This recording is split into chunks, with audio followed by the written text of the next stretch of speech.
Hello everyone, welcome to the channel Agriculum.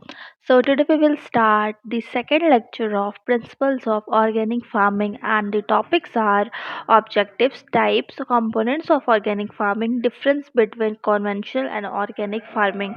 तो सबसे पहले हम देखेंगे objectives of organic farming. तो सबसे पहले है produce food with higher nutritional value. So organic farming के थ्रू जो भी फ्रूट्स वेजिटेबल्स प्रोड्यूस हो रहे हैं उसकी न्यूट्रिशनल वैल्यू बहुत ही ज़्यादा होती है। The second is work with natural system.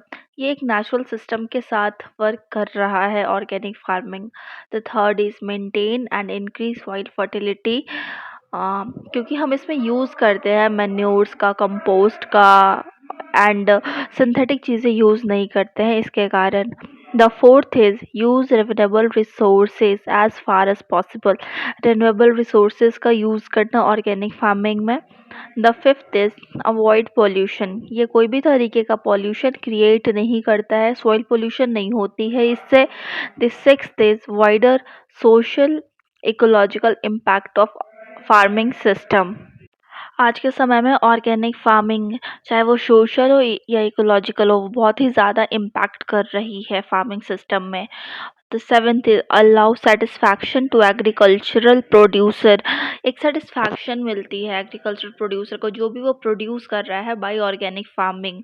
The eight is consumer awareness and demand. आजकल के समय में ऑर्गेनिक फार्मिंग में के बारे में ज़्यादा से ज़्यादा जानना, उसे करना एंड उसकी डिमांड को बढ़ाना। The nine is research and innovation. हम जो भी चीज़ें अब यूज़ करते हैं ऑर्गेनिक फार्मिंग में उसके बारे में रिसर्च कर लेना अच्छे से, देन उसे यूज़ करना ऑर्गेनिक फार्मिंग में। The ten is policy support and regulation. जो भी गवर्नमेंट के तरफ से पॉलिसीज़ आती हैं वो सारी चीज़ें देखना एंड रेगुलेट करना उस चीज़ को। अब हम देखेंगे types of organic farming. The first is pure organic farming, the second is integrated organic farming. तो सबसे पहले हम देख रहे हैं pure organic farming. As the name implies this agricultural approach employs natural methods of agriculture. जैसा कि नाम बता रहा है प्योर ऑर्गेनिक फार्मिंग, इस ये नेचुरल मेथड्स ऑफ एग्रीकल्चर है। Pure organic farming fully eliminates inorganic chemical. इसमें इनऑर्गेनिक केमिकल्स का बिल्कुल भी यूज़ नहीं होता है जो कि हमारे लैंड क्रॉप्स को हार्म पहुंचाती है and people who consume them. In this procedure farmers utilize environmentally friendly fertilizers and biopesticides। इसमें जनरली फार्मर्स यूज़ करते हैं इन्वामेंटल फ्रेंडली फर्टिलाइजर्स का, बायोपेस्टिसाइड्स का, जो कि प्रोड्यूस हो रहे हैं एक नेचुरल सोर्स से जैसे कि bone meal, blood meal. The second is integrated organic farming. Integrated organic farming technique combine करता है पेस्ट एंड न्यूट्रिएंट कंट्रोल को to meet both ecological and economic goal. जैसे कि इकोलॉजिकल और इकोनॉमिक दोनों में हमें मदद मिल सके। Integrated organic farming combines the principles of organic agriculture with the concept of integrated farming system. इसमें हम अलग अलग तरीके के ऑर्गेनिक फार्मिंग प्रैक्टिसेस करते हैं जैसे कि crop rotation, composting, natural pest control and life stock management with in a holistic farming approach.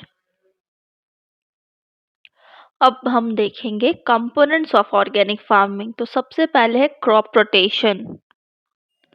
Crop rotation एक ऐसी प्रैक्टिस है जिसमें हम ग्रो करते हैं a series of different types of crops एक सेम एरिया में across a sequence of growing seasons. अलग अलग सीजन्स में ग्रो कराते हैं हम, उसे बोलते हैं crop rotation.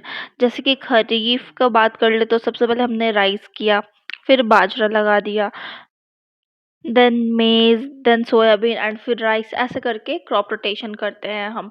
The second is vermi compost. Vermi compost का यूज़ करते हैं हम ऑर्गेनिक फार्मिंग में। वर्मी कंपोस्ट हम अर्थवॉर्म्स के यूज़ से बनाते हैं। The third is biological management. Biological management के यूज़ से हम ऑर्गेनिक फार्मिंग करते हैं एंड कोई भी पेस्टिसाइड्स वगैरह का यूज़ नहीं करते हम इसमें, हर्बिसाइड्स का यूज़ करते हैं।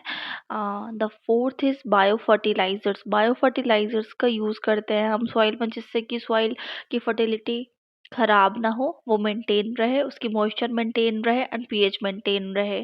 The fifth is animal husbandry.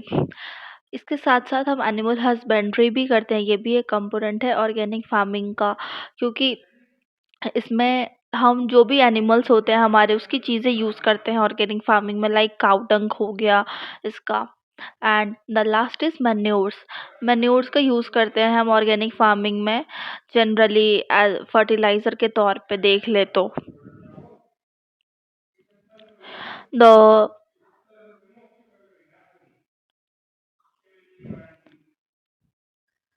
Next slide is difference between conventional and organic farming. तो सबसे पहले conventional farming, it is based on economical orientation. ये इकोनॉमिकल ओरिएंटेशन पे बेस्ड है। Weed control by herbicide. Herbicide का use करके हम weeds को कंट्रोल करते हैं। पेस्ट कंट्रोल करते हैं by pesticides. Livestocks is rarely combined. Low input output ratio with pollution.